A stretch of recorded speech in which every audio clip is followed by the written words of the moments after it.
সংবাদ সবাইকে স্বাগত জানাচ্ছি। আমি ফিরোজ তোহা। শুরুতে সংবাদ শিরোনাম। ভাঙচুরের ঘটনায় সরকারের ভূমিকা নিয়ে সন্দেহ। ২৪ ঘন্টার মধ্যে আলীগকে নিষিদ্ধ না করা হলে লং মার্চ করা হবে। ধানমন্ডি ৩২-এ এখন আলীগ নেই, তারা আছে সচিবালয়ে।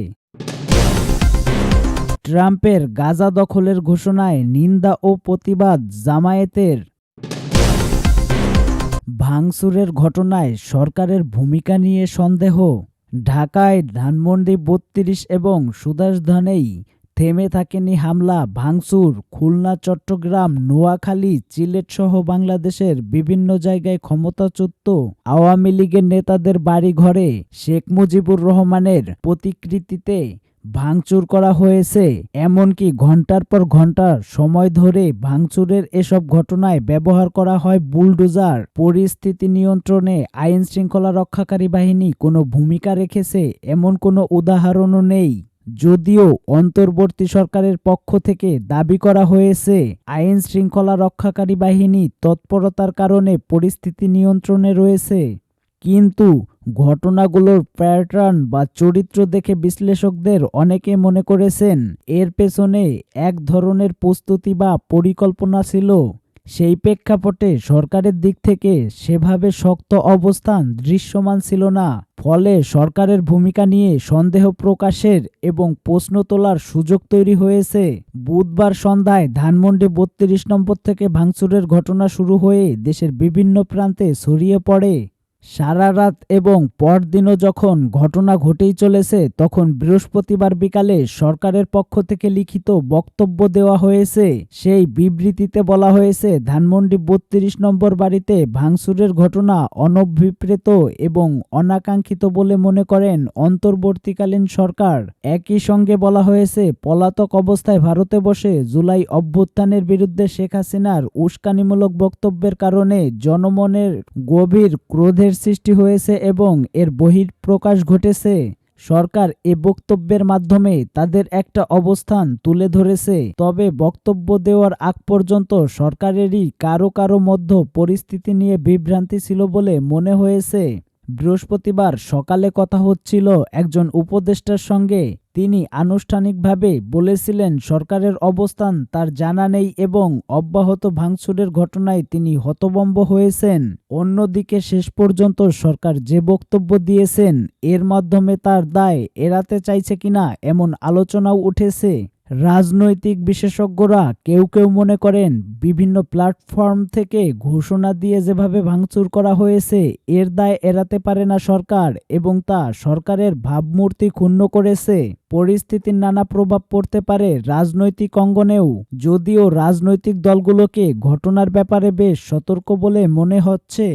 দেশের অন্যতম প্রধান দল বিএনপি এখনও আনুষ্ঠানিক কোনো প্রতিক্রিয়া দেয়নি। তবে ঘটনার ব্যাপারে সরকারের ভূমিকায় বিএনপির নেতাদের অনেকের মধ্যে সন্দেহ এবং অনেক প্রশ্ন দেখা দিয়েছে। ২৪ ঘন্টার মধ্যে আলীগকে নিষিদ্ধ না করা হলে লং মার্চ করা হবে। ২৪ ঘন্টার মধ্যে আওয়ামী লীগ ও তাদের দোসরদের সব রাজনৈতিক কর্মকাণ্ড নিষিদ্ধ করার দাবি জানিয়েছেন ছাত্র অধিকার পরিষদ। দাবি আদায় না হলে সচিবালয় অভিমুখে লং মার্চ করার ঘোষণা দিয়েছেন সংগঠনটি। রোববার বিকালে ঢাকা বিশ্ববিদ্যালয়ের মধুর ক্যান্টিনে সংবাদ সম্মেলনে একথা বলেন সংগঠনের সভাপতি বিন ইয়ামিন মোল্লা। তিনি বলেন, ফ্যাসিবাদের দোসররা প্রশাসনে ঘাপটি মেরে বসে আছে, তাদের নিয়েই সরকার পরিচালনা করা হচ্ছে। আওয়ামী লীগ রাজনীতি করতে পারবে কি পারবে না সে সিদ্ধান্ত নেবে আহত ও নিহতদের স্বজনরা। সংবাদ সম্মেলনে আওয়ামী লীগ সহ তাদের দোসর সকল রাজনৈতিক দলগুলোকে নিষিদ্ধ করা সহ ৪ দফা দাবি পেশ করেছে সংগঠনটি। জুলাই গণ অভ্যুত্থানের সমর্থনে জানানো সব রাজনৈতিক দলগুলোকে নিয়ে জাতীয় সরকার গঠন করার দাবিও জানানো হয়। এসব দাবি আদায়ে দেশের সব বিশ্ববিদ্যালয় ক্যাম্পাস, মহানগর, জেলা, উপজেলায় ৬ ফেব্রুয়ারি বিক্ষোভ কর্মসূচি এবং ১০ ফেব্রুয়ারি অবস্থান কর্মসূচি পালনের ঘোষণা দেয় অধিকার পরিষদ। ধানমন্ডি ৩২-এ এখন আলীগ নেই, তারা আছে সচিবালয়ে। ছাত্র অধিকার পরিষদের সভাপতি বিন ইয়ামিন মোল্লা বলেন, যারা ধানমন্ডি ৩২-এ আপনাদেরকে আওয়ামী লীগ নিধন করতে নিয়ে গেছে তারা আপনাদের ভুল জায়গায় নিয়ে গেছে। সেখানে কোনো আওয়ামী লীগ নেই এখন।